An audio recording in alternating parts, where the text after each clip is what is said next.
Hello and welcome back to Football Manager 2018 with Blackburn Rovers, and today we're going back to normal. We're going back to 2 matches per episode because I've realised that we've spent an entire week and we're only in October. Normally after a week we'd be in about January, so we're going to speed things up again. Today, however, we are going to have Chelsea and we're going to have Inter Milan. Since the last episode we haven't played any games, so let's just get straight into the game, shall we? Up against table-topping Chelsea, managed currently by Gary Monk. Is he a permanent manager? He must be permanent manager. That is a strange but also very good choice. I like that. What? Hold up. Gary Monk was in charge of Dortmund. Anyway, enough about Gary Monk. Let's come back in the room. So, against former Dortmund and England manager Gary Monk, who's now in charge of Chelsea, he must be one of the best managers in the world. We are currently sat 3rd place, 4 points behind Chelsea. Chelsea top of the table, as I mentioned, on 17 points. We really could do with a victory here. We are at home, which gives us a little bit of an advantage, but Chelsea are obviously a very good side. And form-wise, we're not doing too great at the moment.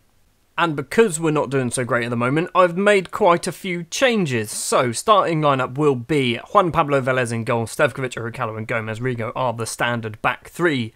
Amori Valentin will be the right back today, and Slavko Anacic will be the left back. Basuyuni, he's just a little bit tired, and Markovic he's actually slightly injured, so I thought we'll give Valentin a game. Anacic hasn't played this season at all, so this is going to be a big challenge for him. Midfield pairing of Klaus Jensen and Dennis Montoya will come in.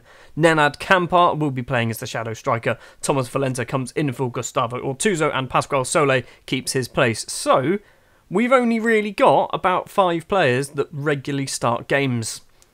Maybe that's too many changes, we'll see. The reason why Dennis Montoya is playing is because Alberto Torres is out for 4 to 7 weeks with a torn groin muscle. That's not good. Gary Monk then is playing 4-4-2 at Chelsea. That does not sound like a very Chelsea thing to do, but Jonathan Tah, Renato Sanchez and Sander Berg are the 3 real players in there. I don't really recognise too many of the other player names there. I think Acosta I've seen before, Larea I've seen obviously, and I think it's Dan Thomas, or is it Daz Thomas? It's Dan Thomas. Daz Phillips is the Manchester United one. He's Kosovan. He's from Kosovo. What? He was born in Kosovo. He's also part English, born in Kosovo, got Kosovo caps. That's amazing. That's really good. He's got 38 goals for Kosovo in 58 games. Now, it is a bit of a risk, I agree, to basically change 50% of my starting lineup, but I think we need a little bit of a change up, particularly up front. Up front and the wing-backs are kind of the 2 positions that are really concerning me at the moment. So, bringing in Valenta and Nenad Kampar, we're going to go 1-0 down straight away, aren't we? We're not. Yeah, bringing in... What is going on? Why are we not clearing it? This is the first highlight, and Chelsea are going to score from it, aren't they? Veli Krivak, sure, it's cleared. Gomez Rigo gets it clear. Get that word out. Like I was trying to say, striker-wise, we're not doing too well. Ortuzo particularly isn't being the best. Sometimes he's amazing, sometimes he's awful. Our fullbacks as well, sometimes not doing the job. Pascual Sole's in, it's 1-0. Slavko Anacic getting the assist on his first start of the season. We're 1-0 up against Chelsea and we move into 2nd place. I'm calling stroke of genius and tactical wizard by picking Slavko Anacic there for that goal. Chelsea have been forced into an early substitution, but they've subbed an elite striker for an elite striker. Jensen's corner in, it's saved from Gomez Rigo's effort. Reina with the ball, is that the whole highlight? Yes, it is. Just about to get to half-time, Nenad Kampar has picked up an injury on his first start of the season. That is not good, so maybe we're going to bring Kampar off. We've got Fenton on the bench, obviously, and I think that's probably what's going to happen. Nenad, off you get. Ooh, that could be a... Maybe we try Ortuzo just behind the strikers. Valenta's not having a great game either. Anacic is on a 7.2, so he's doing the business. Let's try Gustavo Ortuzo just behind the strikers. And then later on in the game, if we want, we can bring Fenton on, move Ortuzo up front. Maybe. 50 minutes in, Valentin with the throw. Ortuzo, ball forward to Valenta on the right-hand side. No real options at the moment in the middle. Gets round his man, crosses in. He doesn't cross it in. It was more of a shot. It's headed clear. Anacic in the area. Valenta's, it's gone in. It's Thomas Valenta. Didn't look like it was Valenta. Looked like Capecci was the player who scored that. Slavko Anacic getting the assist once again. He is starting to make a name for himself, although it's one game. It's only one game. I'm still not quite sure that Valenta scored this. He didn't really, did he? Capecci smashed it into Valenta and Valenta's claiming it. Free kick for Chelsea. Nelson takes it. Sander Berg's there. Capecci's there. Reiss Nelson again. Billinger. Reiss Nelson. It's cleared. That's strange that Reiss Nelson is playing for Chelsea. Into the final 15 minutes. And we are going to bring on... What are we going to do? I've got 2 left-backs on the bench. I've got Petrovic and Basuni on the bench. That's not a good thing to do. I want to bring off Valentin. But Valentin's... I don't have any other options at right back. Do I play Basuni as a... Do I do that? Is that a good idea? That'll be fine. And we're also going to bring on Laki Savic as a shadow striker. I'm training him up as a shadow striker. We're going to do that. 15 minutes left to play. 2-0 to the good against Chelsea. Hopefully, we can't throw this away at this point. Final 5 minutes. Slavko Aničić has picked up a slight knock. It said it was a tight calf, but he'll be fine. He'll have to run it off. 15 seconds left on the clock, and we are going to pick up 3 points against table-topping Chelsea. Gary Monk's table-topping Chelsea. I don't think they're going to get anything from this. Basuni smashes it clear. Ortuzzo heads down, and that will be it. 3 points in the bag at Ewood Park, and we move back up into second place. So 2 injuries came out of that. Nenad Kampar only out for 3 to 4 days after twisting his knee, and Slavko Aničić 1 to 3 days. Good. We're okay. It's now the Sunday evening and all of the matches have been played bar one, which is Crystal Palace West Brom, which isn't directly going to affect us unless Crystal Palace win 6-0. So I think we're safe to ignore that for now. We are currently second place in the table now, 1 point behind league leaders Chelsea, Newcastle, 1 point behind us, Southampton and Liverpool 2 points behind us. And then Palace and West Brom 3 points behind us. So currently it's still pretty tight at the top, all the way down to 11th place, are still within touching distance. Tottenham, arguably, you can say, aren't too far off as well. Up next, we are going to be focusing on the Champions League, and it will be up against third place Inter Milan in Group D. We currently sit top of the table after beating Lyon and Barcelona. If we get a victory against Inter Milan, we are pretty much guaranteeing ourselves through to the next round of the Champions League. At the very least, I think if we get 9 points, chances are we're going to be Europa League at worst.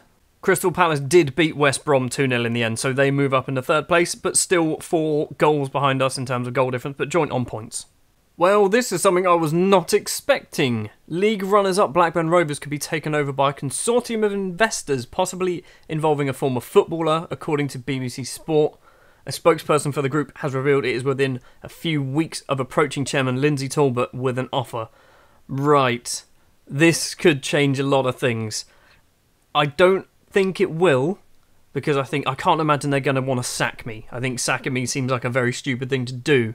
Financially could change a lot of things. We obviously have a lot of money rolling about. Maybe that money's going to go. Maybe they're going to invest more money. Who knows? Ewood Park plays host to Inter Milan for the first time in decades, I assume. I don't even know whether they've even played host to Inter Milan. I feel like they might have done back in the day when Blackburn were good the first time round.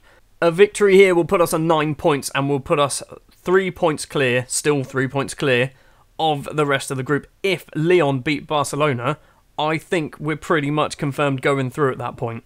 The starting lineup for the Inter game then is going to be back to what we usually play. Juan Pablo Velez will be the goalkeeper. Stevkovic, Uricalo and Ricardo Gomez-Rigo are the back three. Markovic returns to the starting 11 along with Ahmed Bassouni as the fullbacks. Klaus Jensen partners Dennis Montoya because Torres is still out injured. Fenton, Ortuzzo and Sole are going to be the front three who are actually building up this lovely little partnership, as you can see the lines between them. Also, Gomez-Rigo, Uricalo and Stevkovic have lines between all of them as well. So that back three is a very, very good back three. A very defensive looking formation for Inter Milan then. 4-1-4-1 is what they're going to be playing. Guarini, the striker, is going to be their main target man. He is their top goal scorer as well. How many has he scored? He scored 4 and 5 in the league. He's got 1 and 1 in the Champions League. So, what are they like a lot further behind us in the league, or has he been injured? I don't know. 3 points against Inter Milan will pretty much seal us getting through the Champions League group stages, I think. I'd say think, because there's still the chance that we can balls it up. And that was... Bassouni just ran off the pitch. Fair enough. It seems like Barcelona are playing Olympique Lyonnais later on, maybe tomorrow. I'm not quite sure. Markovic with a throw for Us 15 minutes in, Ortuzzo controls it in the area. Urukalo, Sole has a goal. Pascal Sole has scored after 15 minutes once again, putting us 1-0 ahead against Inter Milan in the Champions League. And we go top of the group now on 9 points. 6 points clear everyone else because Barcelona aren't playing yet, basically. Basuni with a throw for us. Sole, back to Basuni, takes it around his man, whips in the cross. I say whips, he didn't whip it at all. It was very high, and it's come off the bar, and it's going to be a goal kick. I've just seen their goalkeeper is injured as well. Velez with the goal kick for us. Stevkovic, maybe we can utilise the fact that their keeper is slightly injured. I don't know what his injury is just yet, but hopefully it's something that really limits his ability to be a goalkeeper. Ortuzzo 1-on-1 with the keeper, smashes it over the bar. What is up with this keeper? Potential hand injury. That's definitely going to be something that infringes on a goalkeeper's ability to be a goalkeeper. Guarini for Inter Milan. Targa runs forward. No real options. Plays it out wide. That was a shot. That was actually a shot. It said at the bottom, Targa has a shot. And that deserved a goal according to the commentary. Approaching half-time then, it looks like we are going to go in 1-0 to the good. Although, Milinkovic with a corner. Guarini has the effort over the bar. It's 30 seconds left until half-time. We are going to go in 1-0 to the good. Basuni has not had a good game so far. 0% cross completion. Do we bring him off? Do I have any options to bring someone else on? No, I do not, because I could only register a certain amount of foreign players, and I've got quite a lot of foreign players. As you can see on my subs bench, I do have a hell of a lot of attack-minded players. So Butler, Valenta, Damjanov, Lakisevic can play pretty much anywhere. Kampar as well. I don't really have too many defensive changes that I can make. So we're not going to do any for the second half at the moment. On about 60 minutes, I am going to do a change. But first, we've got a highlight. Checker Lamb for Inter Milan. Tries to cross it in. It's intercepted. Matanzidis. Torreira. Matanzidis gets it back. I think that's Matanzidis. That's what I'm going with. Gutierrez. Milinkovic, sure. I said it properly earlier, didn't I? Velez gets the ball, thanks to Klaus Jensen's little head down. Velez to Gomez Rigo. Into Urukalo, back to the keeper Velez. Boban Stevkovic. Stevkovic, massive kick upfield towards Gustavo Ortuzzo. Controls it lovely. Into Sole in the centre. Pasquale Sole should have scored, should have made it 2-0. Their lead striker has just gone off injured. I was just about to do a substitution as well. So Guarini's gone off injured. I don't know who they brought on to replace him. I don't know whether they've actually changed their formation either. Sole with the ball for us. Basuni's got plenty of space on the side. Fenton finds Markovic. Basuni's at the back if he can find him. Crosses in. It is Ahmed Basuni with the goal. Good job I didn't sub him at half-time. And Ahmed Basuni makes it 2-0. 3 points almost certainly in the bag now. Let's do a couple of substitutions just to try and run down the clock a little bit. It's going to be Fenton coming off. And it's going to be Lee Butler coming on. The youngster. So Lee Butler literally played a game a couple of days ago, hence the 77%, against Strasbourg, where we won 5-1 and he scored a hat-trick. So I want to give him a chance on the biggest stage of them all, or a very big stage at the very least, not the biggest. Basuni's ball forward to youngster Lee Butler. Forward, finds Gustavo Ortuzzo, running it out towards the left-hand side, goes it alone. The keeper makes a save with his broken hand. I'm hoping it's a broken hand. Corner to be taken by Jensen. Jensen out. It's a very strange corner to take. It's cleared. Headed forward by Basuni, and there's no actual highlight there then. Matanzidis with a throw. Checker Lamb. Masoudi's had a go from outside the area. It's a good effort. It's just over the bar. Just over 10 minutes left to play. Jensen is going to come off because he's not having the best of games. We're going to bring on Lakisevic. No, we're not. No, we're not. We're going to go Urukalo as a ball-winner midfielder because why not? Rafael Capone's going to come on instead. We're going to swap you two over. And did we do the final sub? Let's not do the final sub yet. Let's run the clock down a little bit more before we do that. Well, I guess we're going to have to do the final sub now then. Basuni has gone and got himself injured. Right. Okay, right. So this is what we're going to do. No, you go there. You can drop back into the defence. We'll sort it out. Capone is kind of a left back. Basuni's going to obviously have to come off. Lakisevic is going to have to play as a ball in the midfielder for the last 5 minutes. Milinkovic with the throw. Montoya tackles on the edge of the area. Pasquale Sole, Lee Butler. Dennis Montoya. Forward to Sole, to Ortuzzo. Ortuzzo's got Butler to his right. He's going it alone. He's gone it alone and hits it wide of the post. Probably should have used the youngster next to him.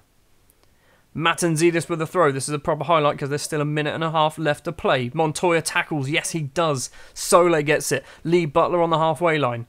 Plenty of Blackburn players joining the attack now. Sole weirdly chests it down. Ortuzzo is going to go it alone again. Hits it over the bar again. Ortuzzo has had a number of chances in this game that he should have scored from and just has not done it. And I'm really, really tempted to try and sell him. Like, I think he's the one. His name is definitely high on my list of players to get rid of. He's getting paid a hell of a lot of money. He's worth a lot of money as well. We've got Valenta. We've got plenty of other players. We've got Paul Okdina, who's out on loan as well. We've got Sole, who's obviously still here. We've got loads of players that can fill that position, that can do that job. So I'm thinking it might be Ortuzzo's time, possibly in January. So a 2-0 victory against Inter Milan puts us top of the table, or keeps us top of the table. We were already there. What is this Basayuni injury? He's broken his face. He's actually broken his face. Now, because I have a lot of left backs, I'm thinking if I just send him to a specialist, I could do the play through injury because he has to play through injury. Right, hear me out. He's going to play through injury because, firstly, it's only his face. He doesn't need his face to be a fullback. Secondly, he's my only registered left back for the Champions League, and I can't afford to lose him for the final 3 games of the group stage. So he's not going to play league games. He's only going to play Champions League games. But that's what we're going to do. The other Champions League group game has now been played, and Barcelona did manage to beat Lyon. So currently the group looks a bit like this. Blackburn top of the group, 3 games, 3 wins, a goal difference of +7, 9 points in the bag. Barcelona second place, 2 wins and 1 defeat, and that defeat was obviously to the hands of us. +3 goal difference and 6 points. Inter chasing behind with just the 1 win and 2 defeats on 3 points, and Lyon bottom of the pile. No wins, -7, 0 points, obviously. So, we need, let's do some maths in my head. We need 3 points. That is all we need. And up next, we have Inter Milan. We need to get 3 points against Inter Milan. If we do that, we're through. Because Inter Milan can only then get a maximum of 9. Barcelona can obviously still catch us, so we're not guaranteeing top of the group. Lyon will not be able to catch us at all either. So we just need to get 3 points, and we are through to the knockout rounds. Thank you very much for watching this episode of Football Manager 2018. If you did enjoy, if you wouldn't mind leaving a like, if you want to see more, hit the subscribe button. I will see you next time, which will possibly be, I don't know, maybe, I want to go far in the future, but at the same time, that's a very important game. If we get 3 points there, we go through. So maybe we're going to have Inter and Leicester. I don't want to I want to play some games off camera, ideally. So yeah, maybe we'll do Inter Leicester, and then if we win that game, then these Champions League games are irrelevant and we can jump a lot further in the future, get a little bit more progress going. Like I said, thanks for watching. Leave a like, subscribe, tell your friends, tell your family, all that jazz, and I will see you next time.